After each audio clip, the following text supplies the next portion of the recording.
Dia naik dah bocor mid BB. Nanti kita tengok. Yang malam nanti kita tengok bocor tak bocor tu. Siang ni kita tengok cari counter yang ada movement macam ni. Ni saya nak counter yang movement macam ni. Yang petang dia naik. Sebab kita nak cari counter untuk esok. Kalau nak cari counter untuk esok, hari Selasa kena cari counter yang naik macam ni. Faham tak? Jangan cari counter yang tengah junam. Cari counter yang tengah naik petang ni macam ni. Contohnya macam iSend. Counter-counter yang macam ni. Counter-counter yang petang-petang dia naik macam ni. Ini padu, babe. So, iSend ni boleh masuk ke tuan? Boleh counter ni. 67 sen. Our next destination. 665 lah. Selamat.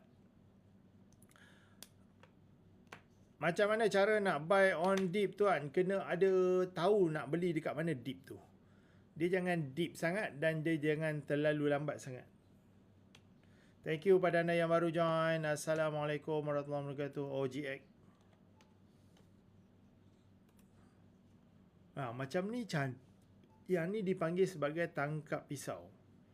So tangkap pisau kalau macam ni, geng mana geng intraday ada? Petang ni tak ada. Kalau korang nak tangkap pisau, kalau dia tak masuk zon 43 sen, ni saya share sikit teknik dalam intraday, tapi saya sharekan dekat korang dekat public sini. Okey, kalau korang tengok satu counter tu, dia bounce sebelum area support zone area. Support zone area kat mana tuan? 43 sen. Kalau dia bounce pada sebelum support zone area 44 sen, dia akan pergi TP2. TP1 dia berapa tuan? 46 sen, which is dah sampai. Kemudiannya TP2 berapa tuan? TP2 adalah 49 sen. Boleh? Dapat? So, yang ni yang kita akan belajar pada minggu depan untuk intraday nanti, insyaAllah. Ilmu yang bermanfaat. Yang ni dinamakan teknik tangkap pisau. Kita memang boleh beli daripada bawah, cuma kena tahu selok-belok untuk beli daripada bawah dan kemudiannya TP dekat atas. TP2 geng, bukan TP1. Walaupun kita menyelam, tapi 2 TP kita dapat. Boleh faham Counter macam ni, esok kena monitor rapat.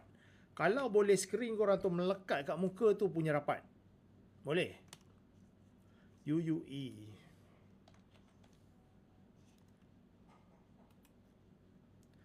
UUE belum lagi bounce. Saya kata kawasan ni dipanggil sebagai transition zone ataupun spot area. Spot area ni dia adalah kawasan rintangan khas untuk transition zone. Dia kawasan yang ada rintangan kuat. So dia nak lepas ni, dia nak berlepas macam mana? Kalau dia nak lepas, dia kena pergi 52 sen balik. Okey, berapa persen je biasanya intraday? Kita 6 bit, 7 bit tu minimum ya tuan. 6 bit, 5 bit ke 6 bit tu minimum. Okey, dan kemudiannya kalau dia bagi signal baru cantik counter ni. Belum lagi. Volume dia tak banyak, maknanya jerung tak masuk lagi counter ni.